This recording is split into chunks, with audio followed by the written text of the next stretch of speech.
all right.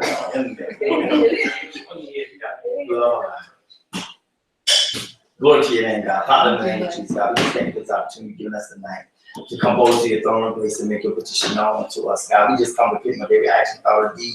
Don't represent you and your holiness. God, we thank you, God. We know it's not by power, it's by might, but it's simply by your spirit that you're going to move through these things. We ask, oh God, that you would help us and strengthen us, God, even direct us. Help us to the truth of your word, God. We thank you. We honor you now.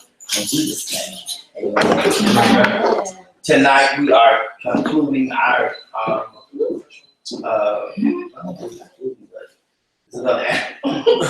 concluding on the spirit of fear, amen.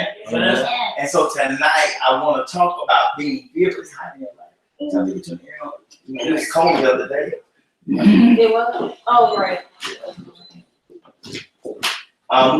Tonight we're talking about the spirit of fear, and we're talking about overcoming the spirit of fear. And really, if you follow the declarations, if we follow the declaration, if you follow the instructions that were given Sunday, you will really be blessed. Because those instructions that was given that was a reminder to you, for to think on whatever things are holding, whatever things. Maybe let me know what's happening. Turn the air on, something got to follow that. You want to air the windows? You want to air the windows? Air. But we don't tell my ass as soon as I ask you for $10. That's not true. Oh, wow. $10. I don't. Boy, after you speak in tongues, over there, $10. I ain't telling you. Can you put this in the lawyer? You got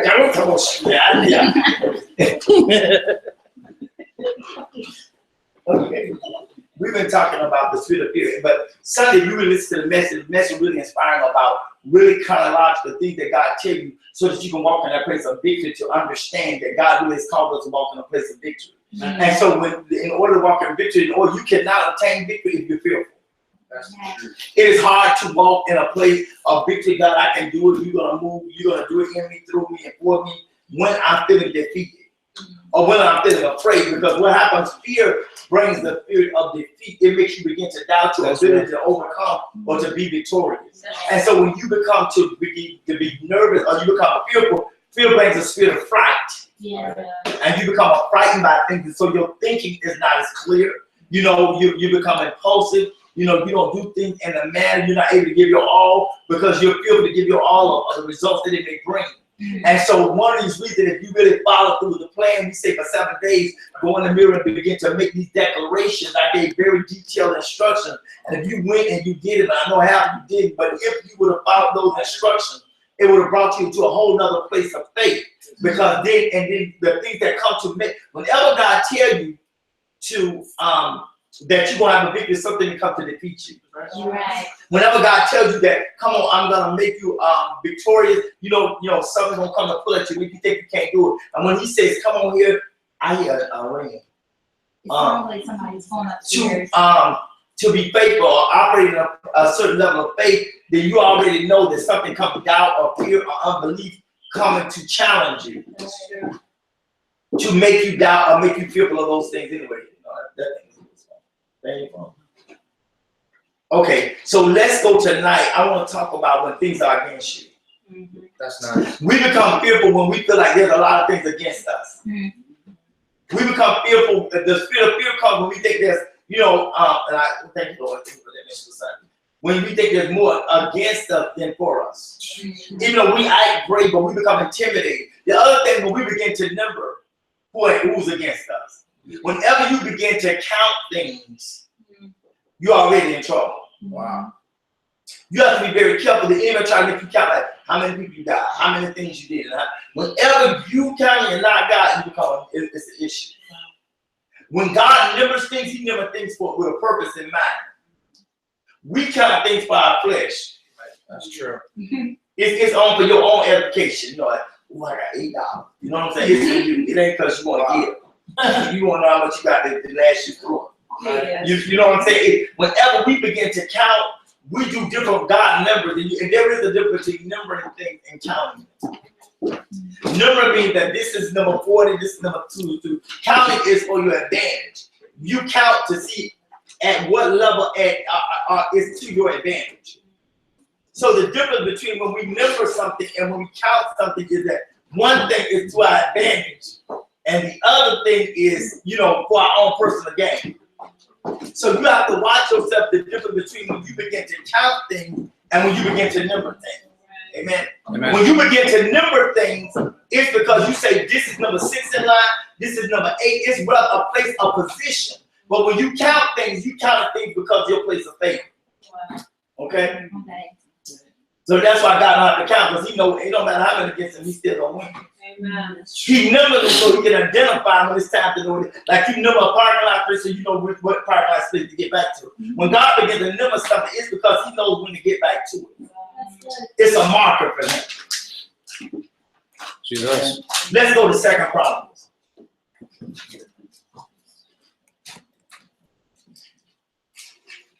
Let's go to chapter 20.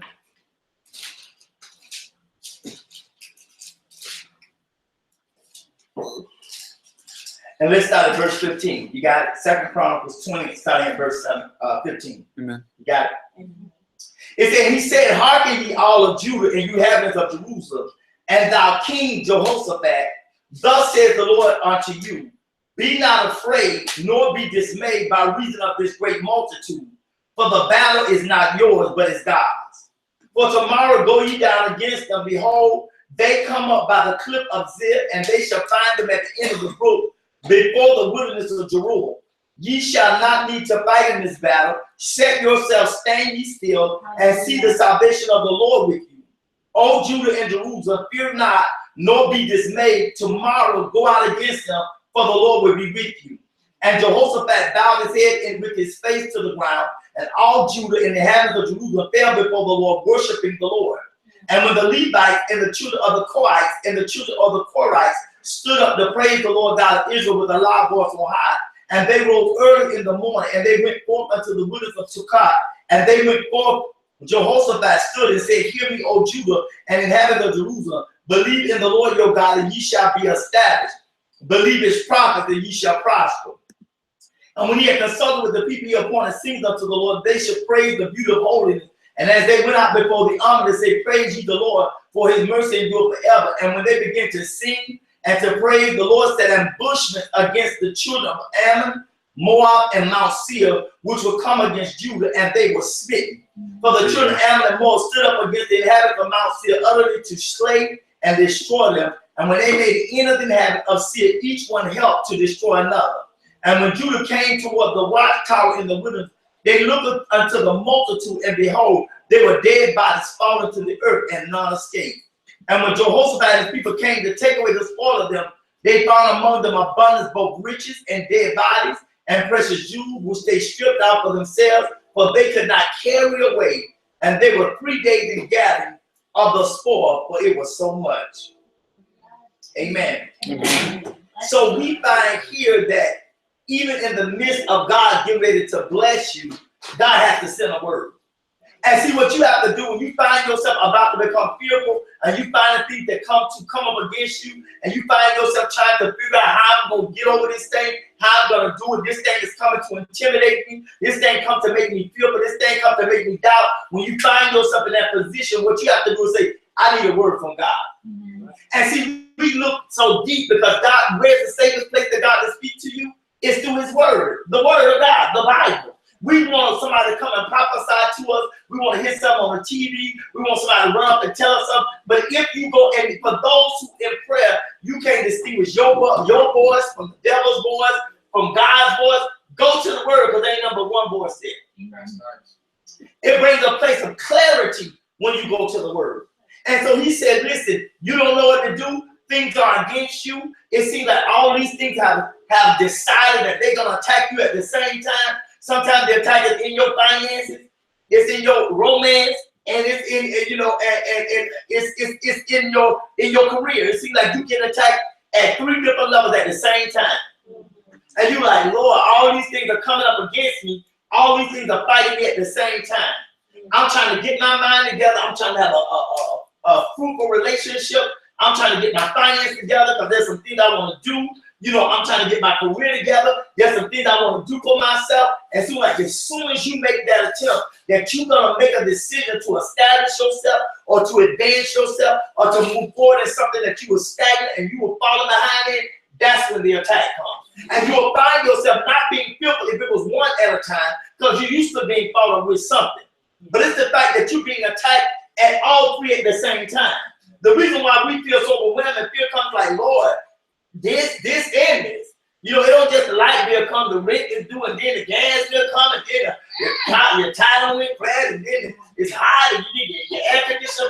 It seems like more than one thing coming at one time. And so when the enemy comes to do, he comes to make you fearful at the amount of things that are against you, and you looking at what's in your bank account and what you got to do, is it enough to cover everything that's against me? Can I cover all these issues? Jesus. And still have time for a relationship? Because I'm trying to work extra to pay for the stuff that's out of whack. And so in doing that, I lose time in a relationship. And if I spend time in a relationship, then I ain't gonna have time to go to work. And then, you know, it seems like you just can't do everything. And it seems like trying to do everything, get everything together is a task. Amen? Amen. So he said, hearken ye all of Judah. Now listen, if you ain't got no praise, this ain't for you. Because Judah misprayed. It said, listen, all you inhabitants, listen. He said, hearken unto you. Listen, hearken means to pay attention. Ye all of Judah. Mean the whole, everybody who got a praise, you need to hear this. Everybody, you know, whether your praise is in your, when you taking a shower, whether your praise is in your car while you driving, just because you ain't in church on hallelujah, hallelujah, you got your own praise. But whoever got a praise, whoever got a thanksgiving to God, whoever can acknowledge that God is doing it and it ain't yourself, whoever even in a praise, you say, I'm in a praise, stuff is crazy, but God, you still God. He said, listen, I need you to listen to this. Then he began to say, and you inhabitants of Jerusalem, them people who stay in that place of prayer, that place of worship, because Jerusalem represents the place of worship. It represents the place of intimacy. Those who stay in that place, who try to keep themselves in that place so they don't get in their flesh. That's nice. God, if I don't stay intimate, you know, I'll be in the club. Jesus. God, if I don't stay intimate, I'll take a booty call. God, if I don't stay intimate, somebody's going to make me rise up and cuss. But because I stay in there, see, some people, they can do certain things and don't bother them. And in certain people, you can't do what other people do because it'll throw you all the way out. The reason why we get in trouble, because we so fearful of being who we are, that we always compare what we do with somebody else. Right. And that's what we get out, because I'm going to do what you do, but I can't do what you do. Right. You know what? I've been saying going on 2 years, I can't go in the club and do what I'm not going to go in the club and sit there and hold hallelujah. I know it'll be tricky for me. So I know I can't even put myself, because I love you, I love the dance. So I can't do that. You know what I'm saying? Some of y'all can't go and people smoking bud. Y'all like, oh no. God, they start smoking bud, you like, True, Lord. The air is nice. Lord, I'm so tired. When the last time, you'll be trying to, you can't handle it. That's the truth. Even though you say that you love God and you want Him and He's you and all of that, but you so in a position you can't put your. It's some people, I don't care how say you are, you can't be by yourself with them. That's right. True, Lord. You go looking at them, talk, what? All right, then, guys. They in the room. You'll still try to be slick. You know you can't. And so there's some people, you know who you are, and there's certain situations you just can't put yourself in. Amen. It said, and thou King Jehoshaphat, this word was tailored even to the leadership. God wants to speak the leader all the way down to the end. The Bible says everything have breath, praise you the Lord. So you ain't even got to have no deep relationship with God to get this. Jerusalem represents those who have an intimacy, and Jehoshaphat represents those in leadership. God will send a corporate word that everybody can benefit from. And that's what He wants to do, because it don't matter what level you at, we all still need the same God. It doesn't matter what level of intimacy is, we still got to have Him, and we still need a word for Him to do it for all of us. Tell you, I need Him to move for me too. I need Him to move for me too. What is He saying whenever God get ready to speak about the changing the condition of what you're in? be not afraid. Something is coming right before God get ready to move. The enemy come to make you fearful. You know the greatest fear? God is not going to show up before I get attacked. He's not going to show up before this thing comes to defeat me. That's why we're afraid. That's crazy. It ain't that you ain't going to believe that God is ever going to come, but is he going to come in time? Wow. God, I believe you're going to come because you can't lie, you say you come. But when you show up before they get here, I can't get no other. Amen. He said, be not afraid. Now, why he saying? He said, don't be afraid. And then he said, nor be dismayed. He said, by reason of this great multitude. Now, watch it. The reason why we get afraid and we start being dismayed is because we start looking at people around us. Like, oh, look at all the people. Oh, this crazy. Look. Okay. Now, we got this little army that wants to fight us. And we know we ain't fighting like that. And look at all this stuff against us. See, we start looking at not only who fighting us, but how many. I told you, we count stuff and God never. We count as a place where there's going to be more of them than me. Oh, it's 4 against 2, we're going to lose. That's real. That's real. We start numbering, oh, 8 bills, $4 in the bank. You know what I'm saying? We started, you know, when we balance, that ain't gonna work. You know what I'm saying? I need 3 ties and I got $30. Like, I'm not gonna get 3 used ties out of that. You know what I'm saying? That's gonna last. You know what I'm saying? Even the ties, and I don't have enough to get the stem and all that. But what I'm saying is that when we look at stuff and we look at the amount of it, and look at where we are, we always feel at a disadvantage. We'll tell you that you're in a good place. Listen, God is never coming to aid those who already got it. Jesus. He come to aid. You wouldn't give help if somebody was out there and they called out, you know, like stop. Hey, excuse me, do you need a jump? No, because their car is functioning. But if somebody's pulled over to the side of the road, you're like, hey, is everything okay? You have to help people who need help. God come to help you because you need help. He didn't come to help those who already got it. See, y'all so busy being prideful, like, I got it, it's not me. Hey, help me. I'm kicking up both hands and kicking the feet up to get some help. But we so prideful. See, we said to him, but you need to help this. I know scripture. Uh-oh. You need somebody to help you to see where you falling short at? No, I don't need nobody judging me. Amen. See, with the area that you don't, there's no recognition. We don't want to help them over there. And see, what happens is he only comes to help those who act like they need it. And we, you know what? The problem is we fight the spirit of fear because when we see the multitude. That's true. If it was just one person, you wouldn't be moved. It said, be not afraid nor dismayed by the reason of the great multitude. For this battle is not yours, but God. You know, when we're in trouble, we don't know which fight is ours. Even when it comes down to people, we fight the wrong folks. The folks trying to help you, they're the ones you get attitude. That's true. The people who sit and they check off and agree with you and your foolishness, you like, oh, like we been on the same wavelength. Yeah, downward. Wow, that's important. But when people are really there to help you, and they there to assist you, and they there to check you, we have an issue like, listen, I don't need you to take, I already got this. How do you But put the curtain up or something. I'm going to put it higher than that up high. This is my chill. Got me sweating the devil alive. Listen. And the reason why I get filled when I'm like, Lord, all the bills, all the loves, and that little bit of chill.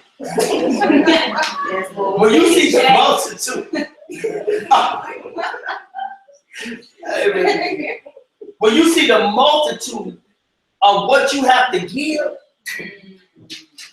and what you got, you will be dismayed and fearful. That's true. But what he's saying is, you don't know which battle to fight. I'm learning to, let me tell you something about fighting.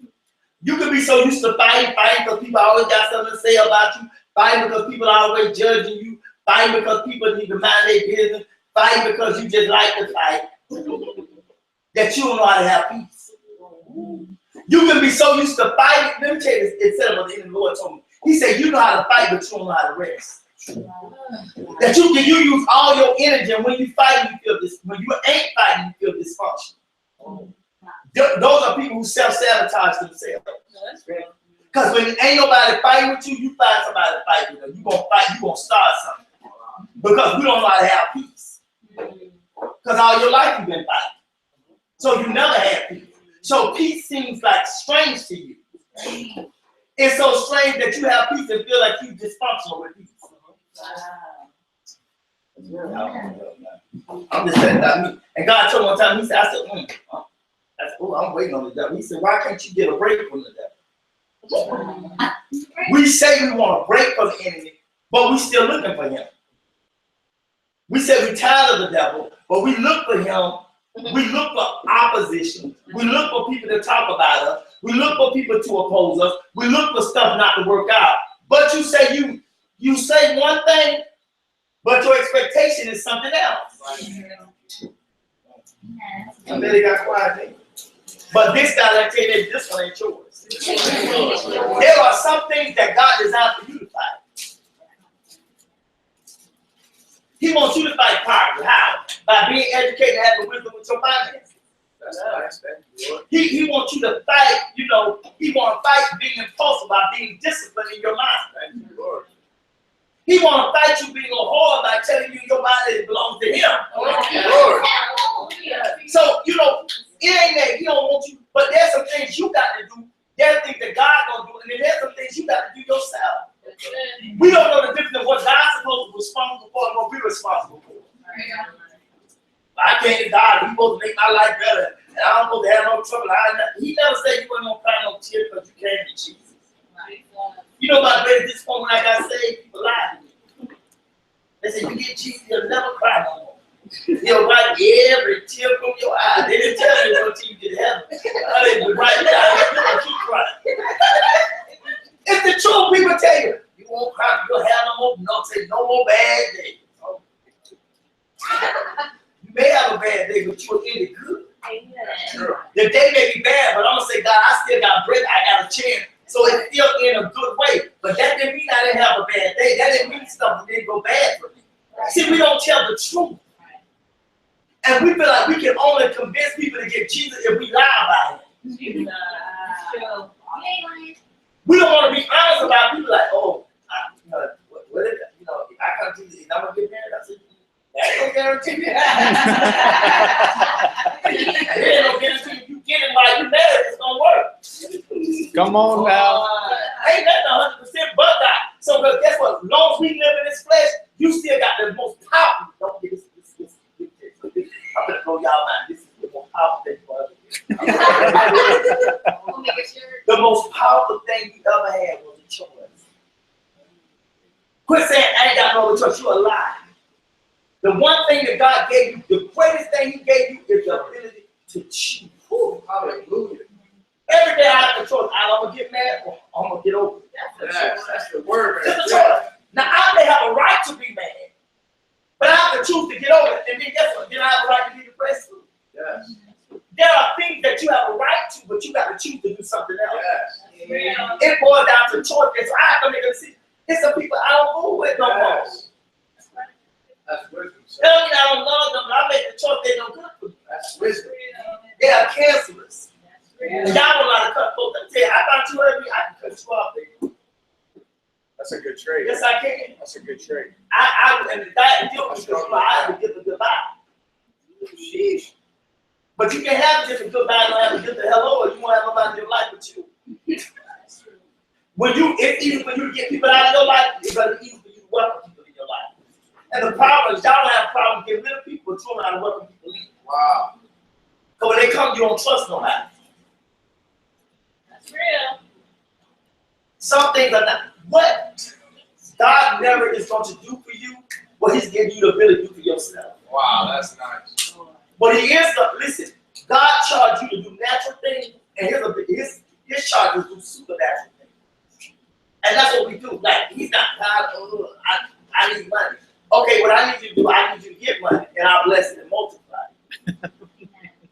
gave seed to the soil. Did you eat it? Ooh. A lot of times it wasn't that God didn't give you, but you didn't trust him for what you got. You gave it to someone else. You ate it. You took it to the mall. You got the rest. You did something else with it. You know what I'm saying? You went out with it.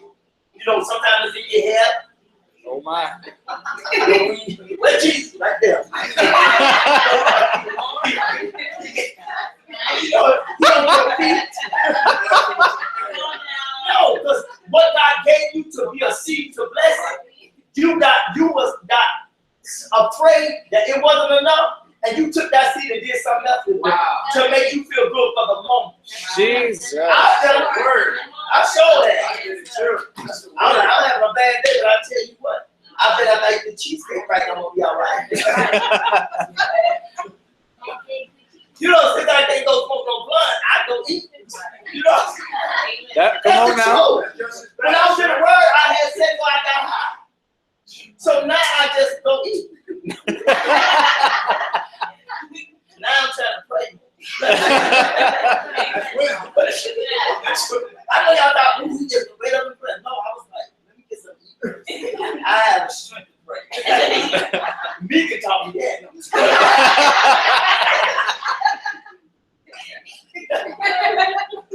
Lord. Listen what he said. He said, listen, I know you're afraid, but this thing, when God sees you outnumbered, he gets in the fight. Thank you, Lord. When it's a one-on-one, nobody wants to get it. This one-on-one, But when it becomes imbalanced, God get it off. Thank you. It's three. He said, this battle ain't yours because now you got, the odds are against you. Every time the odds are against you, you are like you're in a bad place. You're in a good place. Come on, God, because the odds are against me. I can't do this by myself. I can't make this happen alone. But if you get involved, it can go down. You're like, come on, they I'm like, What? they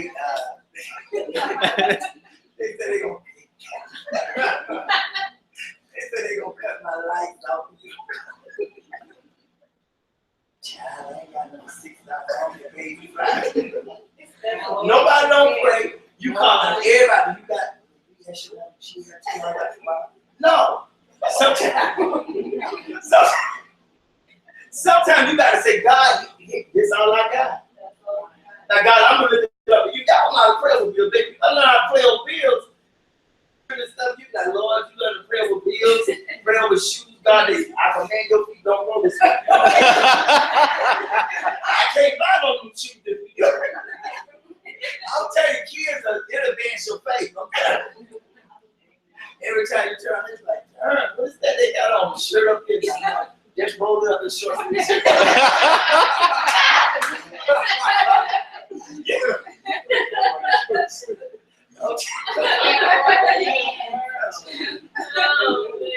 That last summer, outfit became a new set. Listen, listen what it said. This, and the hardest thing I've been like, God, do I like this to people?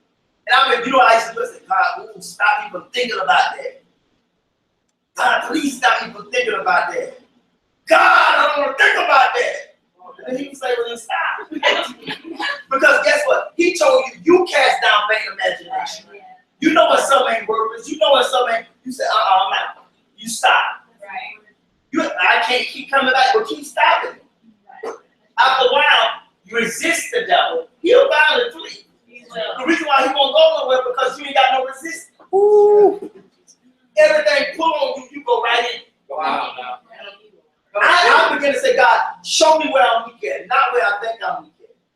Because things that you think you weak at, you stronger than what you think. Wow. But when God shows you your weaknesses, you weak for real. No, because you know we have this own personal assessment of ourselves, and you're not where you think you are. But let God assess you. Guess what? He's accurate. This battle is not yours. This is what he said, verse 16. Tomorrow go you down against them. Behold, they come up by the cliff of Ziph, and you shall find them at the end of the brook before the wilderness of Jeruel. Listen, he's still going to make you go, even though you ain't going to have to fight. Now, that doesn't make sense to you because that's illogical. Why I got to go? Why I can't see anybody's law and order? Why Empire about to come on? Why I can't just? No, because sometimes God want to make you take the steps necessary because the next time you may have to fight. When you look at the children of Israel, every time God they intervened, there were times He required them to fight on their own. Wow. But He said, I still want you to go so you don't lose sense of routine. Whew. There were some things because you're so inconsistent that God can't trust you with a break. Jesus. He has to teach you to keep doing the routine before you forget how to do it. Come on. That's a nice word. There are some things that He still say do it even though you ain't got to. He said, well, I don't understand if I ain't got to do it. Why can't I stay here? Because you already struggle with routine. Right. You already struggle with being consistent. Okay. Am I making sense? Yes. Okay. He said, behold, they will come up by the cliff of there, and you shall find in the end of the book before the wilderness. Like right before, what is the wilderness? That's when we get a feel when we going into something that we can't see how it's going to end up. That's why we're afraid of relationships.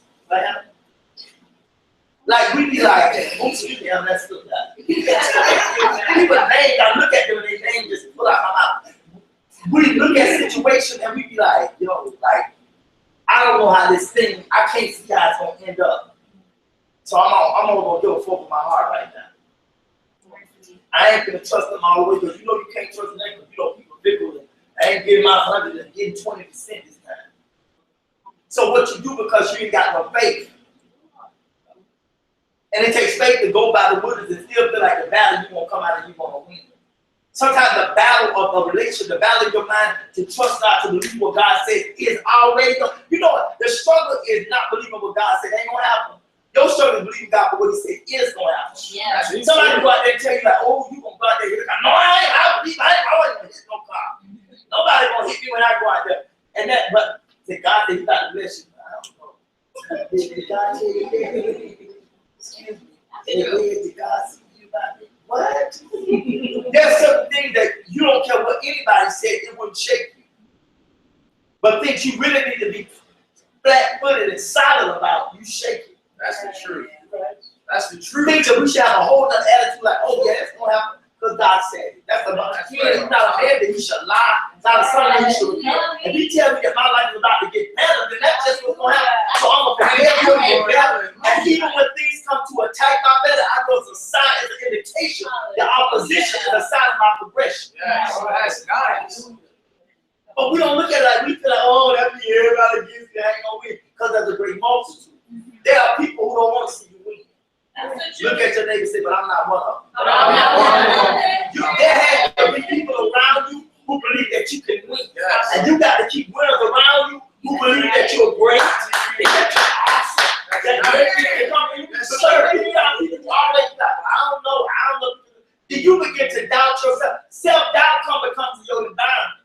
Right. Hang around enough people who believe that you can't make it. After a while, you may not say nothing to them, but internally you'll struggle, can't make it. That's real. That is the truth. Every time God has told me to make it, I know God has called me England.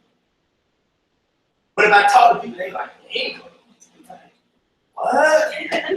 Way over there? Ain't it cold? What ain't?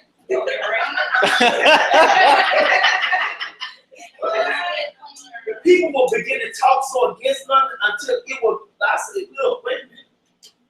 Wait. I had to shut you down. Like, wait a minute. Okay, you don't want to go to London, fine. You don't want to leave the town. But don't try to speak against me because I believe that I'm going somewhere greater than where I am. And just because you can't wrap your mind around something that's beyond what you can believe, don't limit me. And sometimes you got to tell people because you got to stop their pronouncement because words are spirit and life. I'm tired of you attaching things to me that I got to carry that I didn't speak. Right. The truth of the matter is many of y'all are carrying words that somebody else spoke about you and you carry it around like it's your luggage. Why I'm carrying somebody else's luggage? That ain't even my stuff. I ain't got that testimony. This show is just stuff. That ain't mine. But you'll carry what somebody else. Come on, we all have struggled with words that somebody said about you. You know, say this ain't my suitcase, but you still carrying it around. This ain't mine. Every time you get ready for it, you pick it up and carry it with you.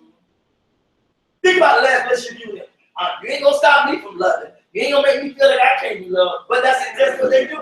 Because every time somebody be like, nobody gonna love me, nobody gonna do it, it ain't gonna work. You can't carry their luggage around. What they said about you. What they said about your work. Their opinion of you. You carrying it around, and not only you carrying it around, you open up the suitcase and wearing the clothes. I'm never worthy to be loved. Nobody's ever gonna love me like that. It's never gonna work out for me like that. I'm not good enough. I'm not handsome enough. I'm not pretty enough. I'm not small enough. My eyes too big. My legs too long. I mean, all this stuff, and you carry their negative words with you. And you go and you put it on as if it's yours. This ain't what you said about yourself, but you said it declaring, that ain't me, that ain't me. Well, then take out the darn clothes. If you don't work for McDonald's, take out that uniform. That's the word. You know, I work for McDonald's. Why you know? You got that big uniform, you in uniform, and all of that. You got the shoes on. No. People saying they one thing, but they wearing everything that they say they got. I am coming. I do believe in myself. What you wearing out for? Wow. Jesus. That's big. Speak that word. Lord. If you say you believe God, what you wearing, you know, unbelief, you wearing it. You saying one thing, but you wearing something else. That's big.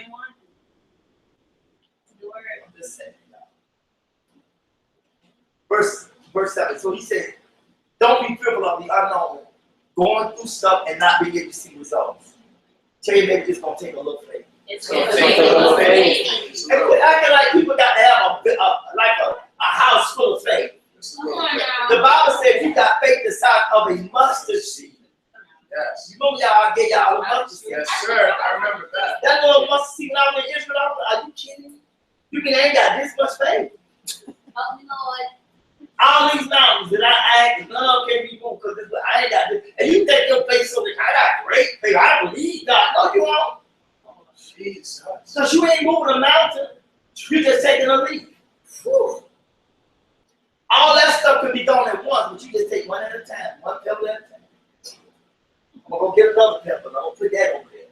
Like you taking one pebble at a time. When you can speak to the whole thing, it can be done. I can't get no help now. Watch what he says. Ye shall not need to fight in this battle. Tell me, this one we ain't got to fight. Thank you, Listen, Lord. you never have to fight if you break because God has already declared. Hallelujah. That's nice. You ain't never got to fight or you good looking or you got it going on. God said you've been fearfully and wonderfully made. That ain't no battle. Why are you battling with your self-esteem and your self-worth when God tell you that you are wonderful and fearfully made? Thank you, Lord. So you fight if you're pretty enough and your weave long enough. So you can straighten out your natural hair after 20 tries. You wonder. It's hard. But we battle these things. Why are you battling that when he already gave you the answer? Lord. The answer already. That ain't your battle. Why you fighting that? I'm fighting low self-esteem. Why? Larry told me I ain't cute no more. Larry told him from the floor. I thought you say Larry loud all the time. But you believe that one thing Larry said, like that's the gospel to you? Jesus. I don't understand why people call people liars, but they believe the worst lie they said about them. Jesus. Like if you know they ain't truthful, why you think they tell the truth about you? Like, oh, they have the ooh, I'm gonna tell the truth about me everything. You lie about everything else. Wow. I'm just saying. Teaching. Set yourself. Okay, now tell your neighbor you gotta position yourself. You gotta position yourself. If I want to be debt free, I have to position myself to pay off some bills. That's right. That word. You don't pay off bills if you don't position yourself to get rid of bills. How do you position yourself? You discipline your spending. Yes. There are things you have to do to position. If you position yourself to be in a relationship, first love yourself. Yes. So you have an expectation of what you should get from somebody else. See, you know the reason why y'all be in a relationship, you have y'all hearts, you got like peace in them. Peace you got tore up in the brain, like you don't believe it. Why I say about stuff? Because you didn't take the time to love yourself before you determine what you should expect from somebody else. You have to set a mold like this is the level that I'm supposed to be loved. That's what I've been doing. I'm like, sure, I'm bad somebody. Wow, like, you know, I deserve a lot. You know? Yeah, that's what I say. I decided. You know? No, I say I have the capacity to love great. So I guess what I said. So now I know what to excel. You think I would beg somebody to spend time with me? Get out of here. You should run to spend time with me. Because my quality time is just the bomb like that. That's nice. When you know your value, you won't let nobody devalue.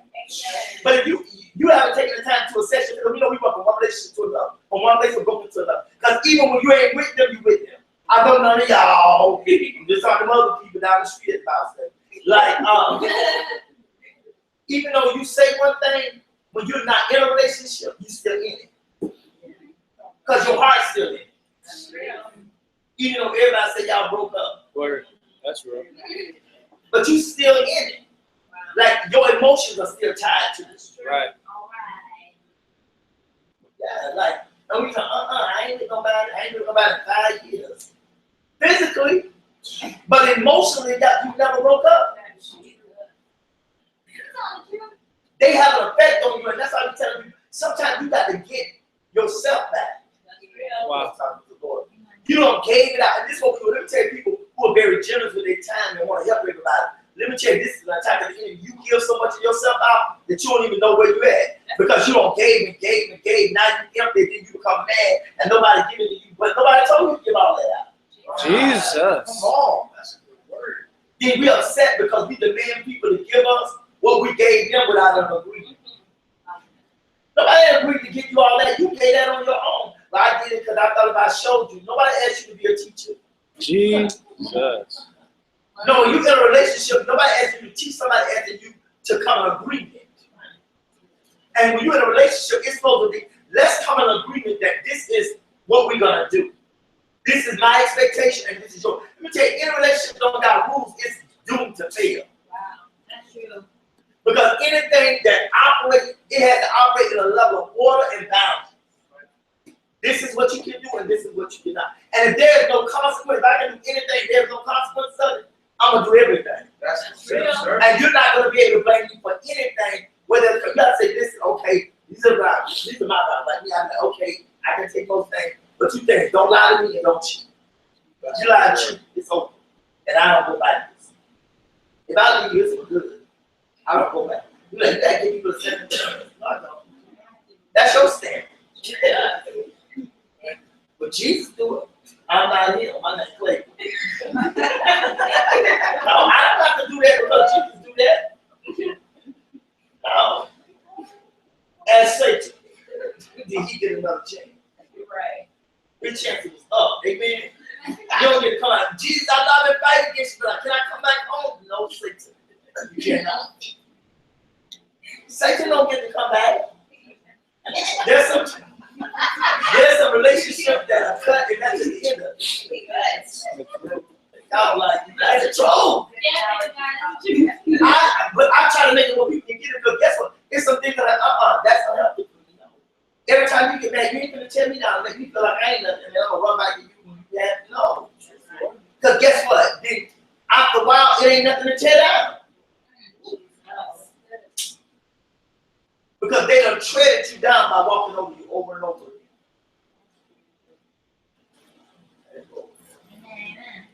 Back to the scripture. Stand ye still. You don't know what to do. Stand, don't move. You know sometimes God say, don't receive no further relationship. You know, like Sophia, like you told that time. You did. I'm sorry. Like sometimes he'll tell you, like, don't go no further, stay right there. And you like, no. He loves me.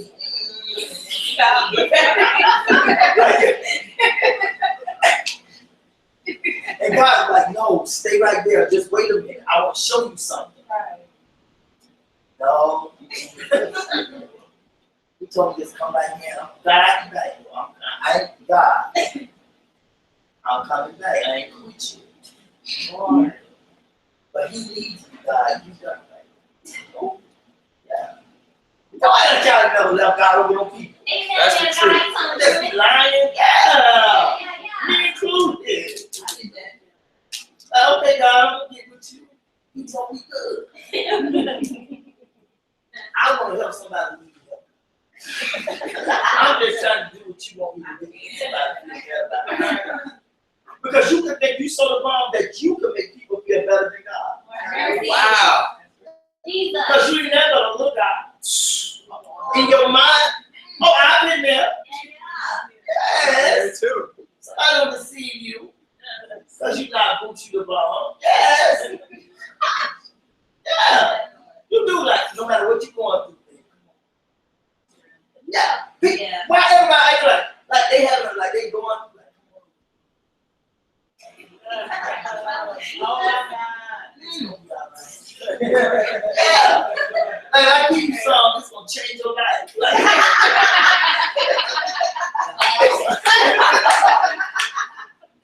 it's the truth. Like no matter what you're going through, your life is gonna get instantly better, right? Oh, you got us to hear. It's the truth, and God had to do that. He said, "You would think you're a little God because you think you have the ability to make somebody feel better than you." Jesus. Help me, Lord. And that's that God syndrome that nobody want to confess they got. I just before God. Say, God help me. Help me. Because we do what we say, oh well, let me talk to you. They going through, let them talk to me because after they talk to me, they gonna be all right. That's Because you feel like they talk to you that you can console them. You're a better counselor than God. Wow. Jesus. Right. I know nobody not talking to you down the street. Listen. He said, and see the salvation of the Lord with you. Tell you this means that you're going to see God can rescue you. Tell you that God can rescue you. God can rescue you. So he said, oh Judah and Jerusalem, fear not nor be dismayed, for tomorrow go out against them. He's still sending you out against them. Judah and Jerusalem, the praises and the worship get together, but you still going to have to go. They still going to be opposing you. You just won't win. And what we do, we don't know how to look at people and still see ourselves as winning. Or feeling like if I got to go out, then that means, well, why, if you told me it ain't my battle, why I got to go? Sometimes God said, don't do never pray. That's all you do. Just pray. I was looking for third time to go to Tuxedo for the prom. And I was walking around, and just want to stroke getting frustrated. I pray, ask God to lead. I led myself. And all of a sudden, this couple, they came up beside me. And the Lord said, encourage them. I was like, well, they must have been giving me a card. I had to go out and get back 5 cents. I'm hungry. And I ate, I was just dang what I told him. He said, encourage them. And so I began to encourage them. And as I began to encourage them, the girl got so convicted. She said, I lied about where I am. I'm not supposed to be. Now, what come to find out, the girlfriend actually lived with her boyfriend. And this was her side piece. I thought it just means some of these chicks were ratchet. But what happened was, no, this gonna bring a ratchet too. It ain't just a general ratchet. So I began to talk to him, and that's why I sat down and I was like, oh, I gotta go. My phone, I couldn't get my phone broke. They were outside the spring, they tell me you gotta come back. So I walked, I was like, you know how you kind of want to talk to people real quick and get it over with because you got something else. And so I was like, ooh, I need to hurry up. Like, I was like, I want to say, well, you need to go home. She done left me take her boyfriend. There's a word for him. And if she was here, he would be distracted. I went in there and sat down and Cheesecake Factory, couldn't even get a piece of cheesecake. And sat down and began to talk to him. And began to minister to him, began to tell him, like, listen, he's been in love with her for over 10 years. And every time she goes through a bad relationship, he's there.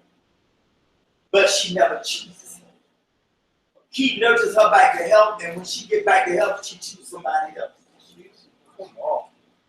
Now, I have to be honest, I was like, you that weak? And the Lord said, watch your words. Because it would have been okay if it was a female. Because that's the expectation. But when we see a man acting like that, we become offensive. That's true. And I said, okay, God, you right. So I was like, yo, who says a man's heart can't love just as hard as a woman? But he just really loved to share it. Like me, like we heard, we just go and get by with it. I mean, you don't be no side dude, I guess. I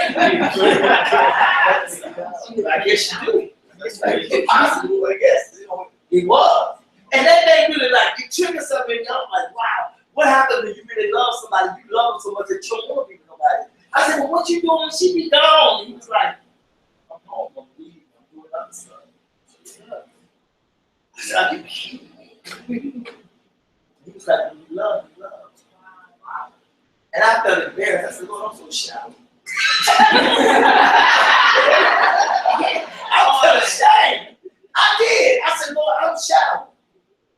Because I would be like, deuces.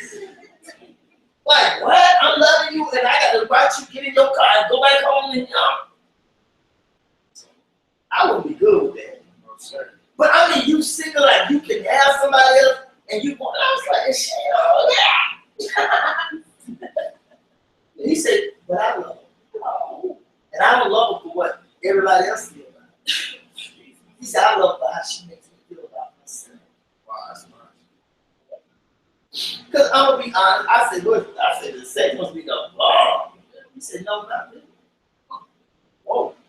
I said, what? That was insane. I was like, what? Like, and I was like, Lord, I had to pray with him. I said, Lord, I am shallow. I got in the car and I said, Lord, I had to call looking back. I was like, Lord, I am so shallow. Because here I am thinking like, you got to love somebody about what they can give you or how they look and not really the essence of who they are. Wow. So that's like that.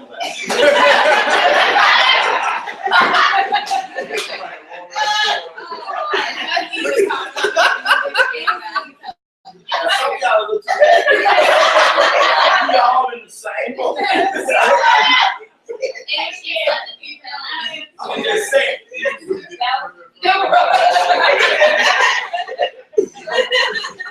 No, but when I looked at it, I said, Lord, we really got to look at people and love people for who they are, not for the external, not for what they do to us that make them outstanding. Yeah. And why can't we be devoted to somebody who can make us feel the way how we want to feel about ourselves? Wow. And then I took it a step further. I said, Lord, why you ain't making me feel like that? Or why I don't feel that way when you love me? That is inadequate. Why don't I feel like your love is enough for me? Wow. That's crazy. Because, you know, it ain't that, you know, the God can love, like, God can love and send us somebody and we still feel inadequate. You know what I'm saying? Like, he said somebody love you and then you get him, but you still feel inadequate. So what is it? Wow. So underline. Because we ain't took the time to love ourselves and to assess ourselves and determine what your worth is. That's why we always get cheated. And people who get cheated on. Because the value of how they feel about themselves is always underestimated. And God really gets feet, and I've been really getting ministered about, but I didn't understand. I was ministering to myself at the same time. Because even though what I thought he was jacked up for him, there was a sense of value, and there was a sense of depth that he had that I did. And he was only 22. Wow. And I'm like, wow. But how do you love somebody? You're only 22. I think you're older than that, but how do you love somebody that hard for that long?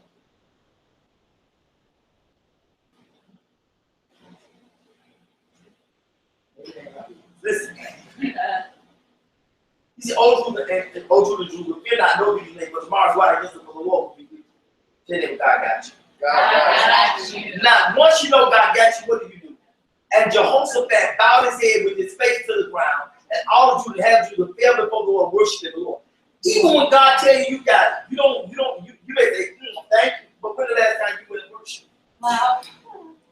That's Even when you get the answer that you want, even when he give you the breakthrough that you've been looking for, we may say, thank you, Lord, but we don't get down and we don't worship and say, God, only you could have did it.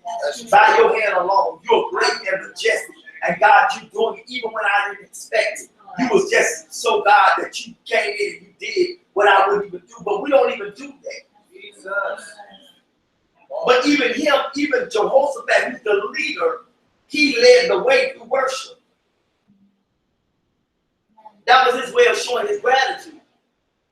And some of y'all, you ain't got to do like nobody else, but there must be some form of worship. Because we worship, everybody worship. We just worship people and things and money and cars and all kinds of stuff. We just don't worship God, sir. Even when your worship is cheap, still worship. Because I was telling myself, wherever you give your time and your money for, I don't really give my money to nobody, I don't give my time. I said, but wherever you give it, that's what you worship. It could be a job you hate, but all your money go, you could work at a place and go back and spend your money in the same place. Wow. When I was a footman for a government board, there was a lady, she worked in the, in the morning. She was part of our whole team, and they could go sit and check the merchandise. And every Friday, she would be that stuff she put out. So when she got paid, she would go out there, Miss Baby, and buy everything that she saw. I said, Miss Baby, do you check young people? No. She said, no, that's why I got a husband. So I work and spend money, I spend my check. Wow. So she worked. I'm gonna go right back in the same store she worked at. That's wild. You know, people that eat in the same restaurant that they work in. They go and buy, even they can't free to go. They bring their friends back there to eat, they pay for their food. And you can do that. I look at you like, oh, I would never do that. Crazy. You work there, you spend your money. True. But it's worship. It's where you get your time and your money to. That's a form of your worship. And so you got to go check where that is. What are you worshiping? Some people, it's themselves. They don't spend their money on nobody but themselves. They look, the most time they always I got to have me time, my time, all that time. This your worship of yourself. That's where your money, your time go. It's to you. Wow. It's devoted to yourself. It's real now. So you know what you worship you. Verse 19 says, and the Levites of the children of the Korites and the children of the Korites stood up to praise the Lord God Israel with a loud voice on high. When they saw him worship, they began to praise God. There's something about when people in leadership, when people see you humble yourself, when he bowed down, there's a place of humility as well. When people see people in authority or people in leadership begin to honor themselves, the people who rise up and begin to honor God. That's true. It's because the leader, we so prideful, we don't want to bow, we don't want to get low like y'all want to be down, not me. But when we lead, the people will stand up and they'll begin to pray and they'll understand where their position is. And everybody got loud. Let me tell you, that's how you know victory. When people get loud, they say, oh, we win. Yeah, that's real. You got to build an excitement about what you do. You got to say, whoa, I made you feel. Yes, God, you made a way. Right? Yeah, I don't pay it. Like yes, you do. You gonna use your check. You do know how you're gonna do it. That's a lie. You're gonna use whatever resource he gave and you're gonna try to make it work. You may not know how much, but you don't know what he's gonna use. Because the means here is, nobody trade no cows. Not over there. You get dollars, amen, or credit card. He said, listen, they still praise God is a lot more high. And they arose early in the morning and went forth unto the wilderness of Judah. And they went forth to Jehoshaphat and said, hear me. Now, the first thing you don't want to do, even when God tell you the day before you're going to make it, then you want to sleep in. Yeah. God give you a word, say, get up, now, get excited, get organized, strategize your day, and everything. You're like, oh, I'm so tired. But last night I had prayed a long time. Lord, I'm so sweet. And I ain't get nothing to eat. I tried Burger King, like all these reasons.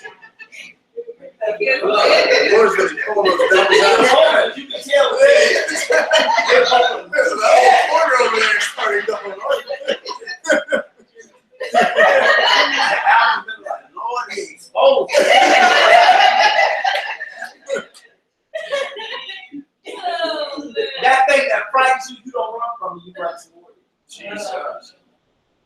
when you understand, but you got to get up with the mindset, I'm going to win.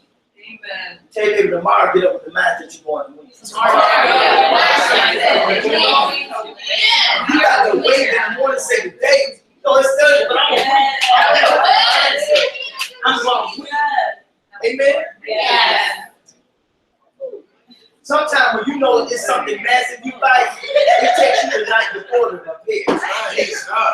When you facing something great, it takes you getting up and preparing before it begins. Right. You got to get your mind ready. Amen? Yeah. Amen, sir. So true. It said, hear me, O Judah, you have a Jerusalem. Believe in the Lord your God, and you shall be with us. The reason why you're in the status is because you don't believe God. Yeah, that's real. You got so much instability because you don't believe God. That's real. Why you got it? I don't believe God. I just don't believe it. And you know what? There's certain things I feel like I should not to believe God. That's so real. That's why I don't believe God. I shouldn't have to. He loves me. Why I got to believe it for? I just want him to just give it to me. But I'm not asking God to give me my needs. I'm asking him to give me my desires. Right. See, that's what I hear. They say, okay, but you ain't even asking. This ain't about your needs. This is about your desire. Like God can give you somewhere to stay to be a team. That's true. You say it to be an apartment or a house, condo. But we have a preference. Because everybody live in houses, you should, but everybody live in houses everywhere in the world. That don't mean God will give God to them.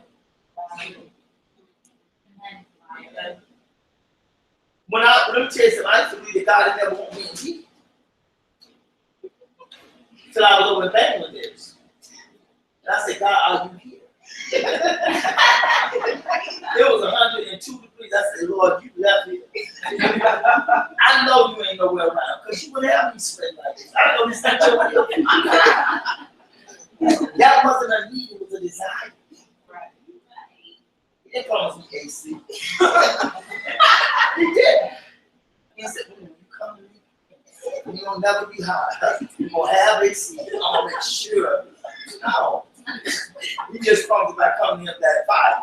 He would not be mad. He didn't never say he would.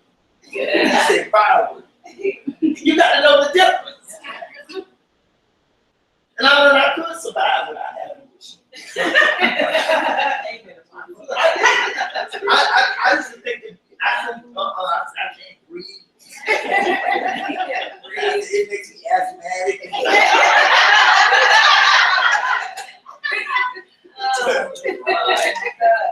I got up and I knew they ain't have no good doctor, I would be fine.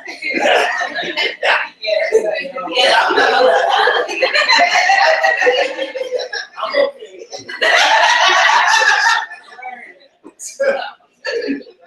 Over here. I can't breathe. Anybody got oxygen? No, nobody has nothing. I'm good. You learn, like you. No, you learn. Like what I'm learning, God has come to establish me, and establishment don't mean all the time I'm pretty kitchen. That's nice. God has established me as a designer, but my clothes ain't in every store. That doesn't mean he's not establishing you. Because you want to measure your establishment by your popularity. Right. Or by a list of everybody, what everybody else got in their house. The first house I bought, I was 30 years old. All I had in there was a bed. And I would go and I said, I'll prophesy furniture. I did. I would go in every room. I said, God, I thank you for my couch and my chair. I thank you. I don't have a lamp like that. I did. I honestly did. I did it. And what it did, I didn't know I was speaking life unto seeds that I was believing God to do. So when I saw things, I began to prepare, and I began to prepare for things that He said that I could have. And I believed, and I got what I wanted. And He did that for me. But He didn't rain down a check from the sky and give it to me. What He did, I thanked Him for what I believe He was going to help me to give me, that I was going to provide for me, that I would have to discipline what I had to give. See, we want to be like, we want a man, we want Santa Claus. He's not Santa Claus. He's not coming down your chimney because you ain't got him. Like, you know what I'm saying? So he's not that. He's not a magician. Ain't church back. This ain't be rich. Nobody gonna wiggle their nose and give you what you want. But what God knows, He's gonna provide the means for you to have what you want, you need, and what you want by your ability to believe and to be disciplined to have it. Y'all don't like practical teaching because you still want to tell you name, claim, and blab, and grab it. But that don't always work. Amen? That didn't go well. Listen. He said, "Oh, Julianus, who believe in the Lord your God, you shall be established. Believe this prophet, and you shall prosper." You don't believe that nobody can tell you what you can have. Matter of fact, you don't want nobody to tell you what you can have. You just want to think it on your own. That's why you ain't got it. Sometimes God will use people to provoke you to go for greater. But we don't like when people won't let us be comfortable and lazy. When people say, "Oh, you can do better than that," you ain't giving me a chance. You ain't judging me. People see greatness in you, they say, "Come on, you can do better than that." I was telling this young man, I said, "You deserve it." I said, "I'm not going to come to tell you that you can do better than the girl that you love, because maybe you can. But you deserve that." Because some things are based upon people's own ability within themselves. So the only way to provoke them outside that route is to let them know what they deserve. But as I begin to tell him what he deserves, he started to. I said, "I just want to let you know your worth. Let me tell you what you deserve. You deserve somebody who can meet you when you get home. Somebody you can have kids with and you know that they are yours. And they can bear your name. You deserve that. You deserve somebody you get in a tight and they can lay next to you in the bed and tell you, we're going to make it. We're going to make that. You deserve somebody, you know, who can go and say, "Lord, I ain't got, you got half of your copy, but I got the rest." Like you deserve a part. When I begin to tell you, you deserve that. You deserve somebody just to love you just to come and feel like you were loving you is enough. I said, I'm not talking you against something, but let me tell you, she believed that what she got at home is greater than out here. Because guess what? She left you here to go back to. When she heard the words of conviction, it didn't make her want to stay with you. It made her want to leave. That's proof that what she felt that at home is more valuable than what she left out here. And I'm not saying that to make you feel bad about yourself. I'm trying to make you identify how somebody else feels the value. You will let her value you contain you and identify what you're worth to yourself. And I know he ain't gonna be the same. He may not come with you. Yeah. But what I know, that conversation, when he left, I had to go. When he left, I know he won't ever be the same. And it wasn't to make him like he's so much better than her. But at some juncture, you got to understand the value in yourself. Because if you don't, you'll always be cheating yourself. Wow. And when you cheat yourself, I said, you always want to get cheated on because you cheat yourself out of life. You say you want a wife. She just told you she ain't willing to be your wife. She willing to be a wife, but she want to be the wife to the one that she left at home. Because she said, I'm going and I'm going to repent to him and tell him what I've been doing. I said, you get somebody there. That's a lot to just sit and tell somebody if y'all are apart by yourself. That's the truth. But everybody may not react to the same thing. So that's weird. I just get your stuff and get out. No, everybody don't think like that. Right? If they know they've been faithful to you, if they know, she said she don't believe you have to cheat on her. And I said, why do you do it? Is he not giving you what you want? And she said, no, I'm like, shoot, me too. Like, no, I really, it made me examine myself. Like, your greediness will lead you out where somebody's being faithful to you to be unfaithful to you. Come on. It's a word itself. And it shamed me because I said, God, is that in you? He said, yeah. And I ain't never committed adultery, but I sure wanted to. Right? Oh, that was some religion. Like,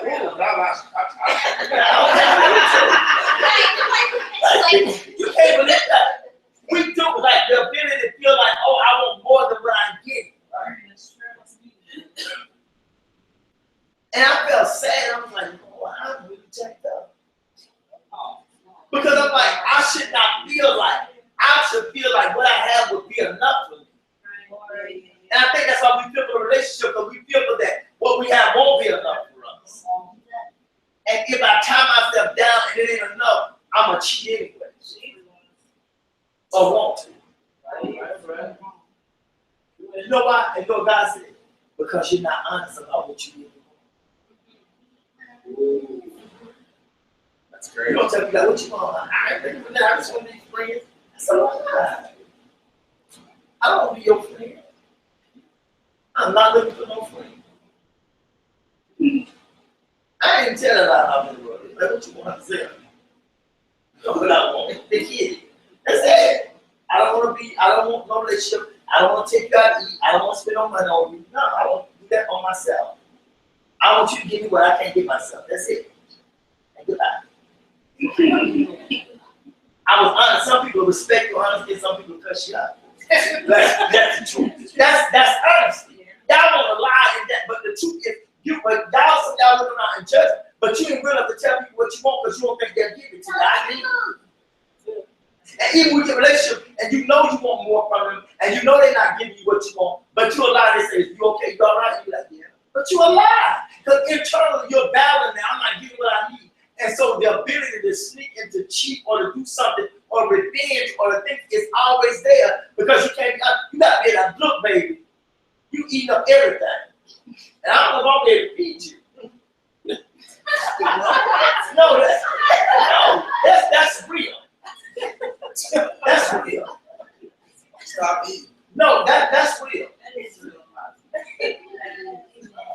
You at home and eat up everything. So if you had to pay for somebody else to eat like you, could y'all survive? No, y'all have to be honest. When I asked, I said, "What do you like to eat?" My kid's mama, she that big, yeah, because I said, we both came home.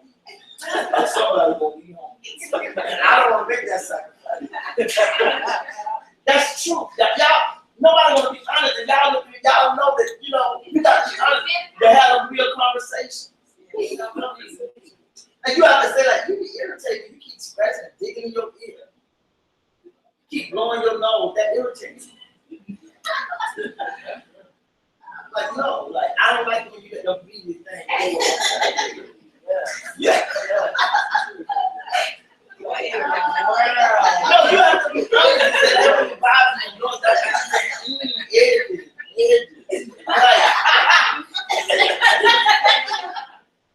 No, you have to be honest and say, "These things bother me."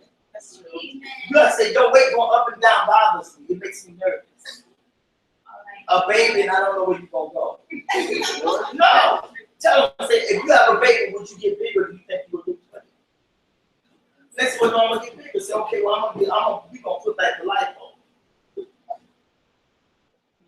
See, tell them, say, you want me smaller? Get that light on money. Because I'm going to still eat.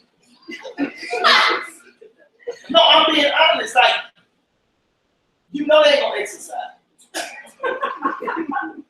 Look, this thing you got to be honest about. This is why marriage is, you know, people are married 9% of this over finance over sex, like, you're not doing it.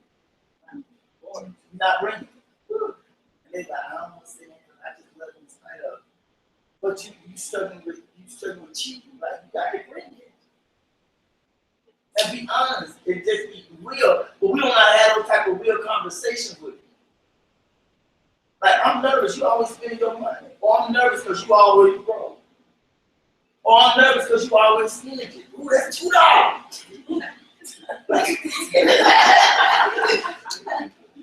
Can you believe that $2? Yeah. But you don't say nothing, you just sit in silence and it bothers you.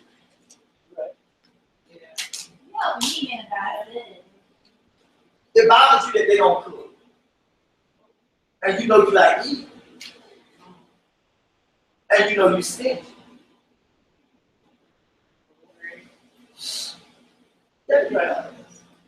And this is even, that's why your relationship with God, you know, let me test your relationship with God. It's your relationship with people. You can tell. If you can't tell God the truth, you're going to lie to everybody else. That's how you can tell me they lie to God or they lie to you. It's something they really not really be honest about themselves with.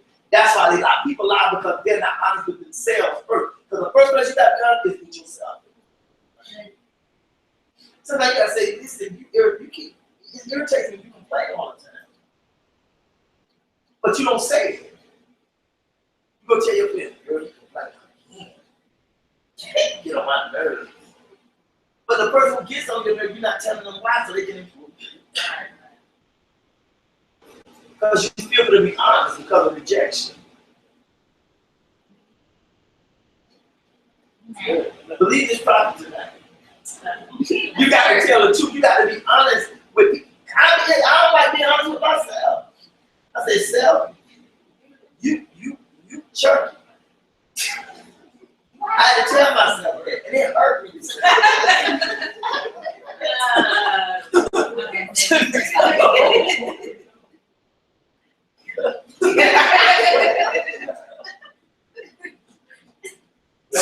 and then I said, self, I don't want to stop eating. Last night I confessed, I got up and I got some more. And I knew I was in the freeway so nobody want to see him.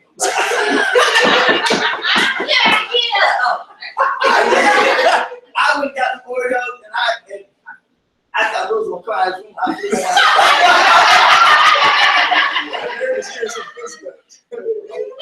put them on my side. I went downstairs and I ate. I opened up.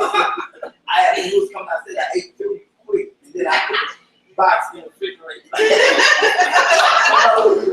I knew he wasn't going to go in there. I said, no, they say. And the Lord said, you a secret eater too. I was like, I was hungry, God. I ain't eat that night. But I ate a salad. Salad don't make you full. I ate that salad and I said, yeah, I don't need any of these. I know God ain't called me to vegetarian. You stay home too long. I said, I start eating other stuff, but I ain't eat like that till I try to slow down on meat. I ate that salad, I devoured it. I came right up there, I ate some chicken, and then I ended up coming back upstairs. You know, I don't like to go upstairs that much. I said, Lord, I left them, left in spirit.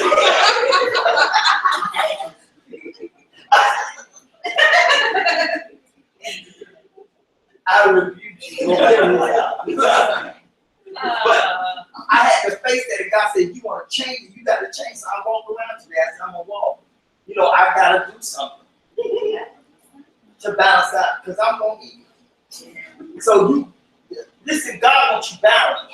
We go and try to go abstain from one thing, but you're not balanced in another area. All right. And what you end up doing is you start going to one extreme to the other, and never you either eat everything or not eat nothing at all. You either sleeping with everybody or not sleeping with nobody. Yourself, you know what I'm saying? Like you in a place of balance and not really looking for love.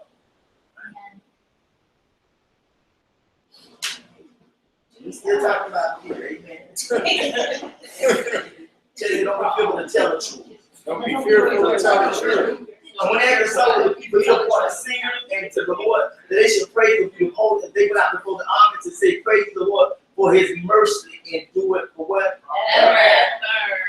It's mercy that's going to keep you. It ain't that you that good, it's just mercy going to keep you. Hallelujah. And when they begin to sing and to praise the Lord set ambushments against Ammon, Moab, and Salmir, which was coming against Judah, and they were smitten. When you begin to position yourself to give God praise, even when you jack up God, you can still God. I'm jacked up, but you know what? You still God. He begin to fight those things that fight you. That's real. Low self-esteem, low self-worth, depression, anger, all those things. When you begin to give God, he'll make you feel good about yourself. He'll fight off those things because you don't have the ability to stop. Because let me tell you, words are supernatural. You can stop what you say about yourself, but you can't stop what others say about you. Yeah. You can't. So that becomes supernatural. What you say about yourself, you can stop it. You can stop downing yourself and stop being down and dead. Or do both. But you can't stop what nobody else say about you. God will fight their words, but you got to fight your own. That's how you be balanced. You got to stop saying things about yourself, and he'll stop people from saying things about you. Yeah. And the children of Ammon and Moab stood up against the inhabitants of Mount Seir, uttered to slay and destroy them. And when they had made the end of the inhabitants of Seir, everyone helped to destroy one another. They stopped fighting themselves. You'll have people don't like you, step out of it. They'll start fighting themselves. Because they really don't get along. They just like to fight that they don't like you. It's real. But when you stop being the object and start getting involved and being emotional about it, they'll fight their own self. Step out of it. But we always feel like we got to defend ourselves. And when Judah came toward the watchtowers in the wilderness, they looked into the multitude, and behold, they were dead bodies fallen to the earth, and none escaped. You'll come only to see that God already did. Why do He want you there? To see that He's already did. Hallelujah. Without your help, without you doing anything, all you get is provide. The faith, He'll do the fighting. Thank you. All He needs to do is see that in your place of vulnerability, you don't trust yourself, you trust Him. Right. When everything is against you, you remember He's for you. He said, if I be for you, I'm what? More than a world against you. But we don't believe that. I'll ask you. Okay. Listen. And when Jehoshaphat and his people came to take what the spoil of them, they found among them an abundance, both riches with dead bodies, and precious jewels which they stripped out for themselves, more than they could carry away. And they were 3 days in gathering of the spoil. It was so much. God gonna bless you, it ain't gonna be enough for you to carry. That's nice. Maybe you can release all the burdens you carry, so you can pick up something that's going to enhance you with your life. What He said, if you trust me, all you have to do is gather the spoil. Like, you don't even know that those who are against you, they just saving up what they got is really for you. That's real. And God gonna make it so all you have to do is collect. You so busy giving to everybody that this season, God is changing your posture, your position from giving to collecting. Thank you. You got to get yourself and position yourself. And it's all to get you ready, not to give. That's why you so feel, I'm out to give some more, I'm out to do this, I'm out. No, it's to collect. That's so real. Your mindset got to change. Be renewed in the spirit of your mind. Believe that you claim to be victorious. Believe that He wants the best for you. And when you believe that and speak that, He'll honor it becomes His responsibility. I said, God, it's my responsibility to make myself better. My responsibility is to believe that you can make me better. I can't make myself better and stay better for long. That's true. I can do it, but it won't stay that way. Amen? Amen. So God is not giving you the spirit of what? Fear. But of what? Power. Of what? Love. Guess what? Sound. You can't exclude love. You can't tell God you want to be powerful and have a sound mind without love. It's the middle ingredient. And some of y'all are trying to live a loveless life. Come on. You don't want to love nobody, and you don't want nobody loving you. But you're still trying to be powerful, and you still trying to keep your mind intact without it. Amen. Amen. All right. Father, in the name of Jesus, we thank you for this opportunity to give us tonight. God, we thank you for we will overcome the spirit of fear. And God, we thank you for the ability to know that this battle is not ours, but the wisdom to know which battle is ours. God, we don't want to be sitting down when we need to be fighting. We don't want to be fighting when you tell us to stand still and watch. God, give us discernment to know the difference. I just pray that even as we examine ourselves and be honest and real with ourselves, God, you can help strengthen us in the areas that we're weak and build us up when we're torn down. Help us not just to face our issues and our challenges, but overcome them. You say that we are more than conquerors through Christ Jesus that love us. Your love is enough to empower us to overcome whatever struggles that we've had in the past, whatever we're facing right now.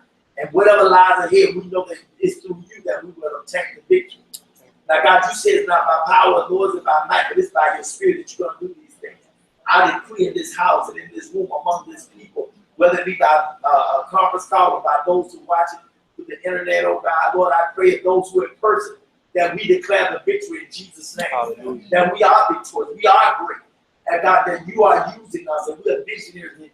Our life has purpose and meaning. And not only are we vessels of honor to be loved, that we have ability to love.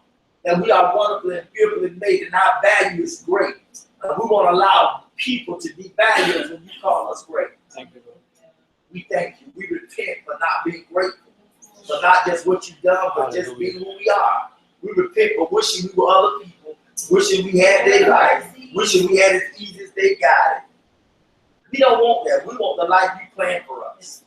Help us to catch hold of the vision you have for our life and let us walk it out. and see how great and powerful we can be. God, help us to start comparing ourselves to others and compare ourselves to the plan. We thank you for it now.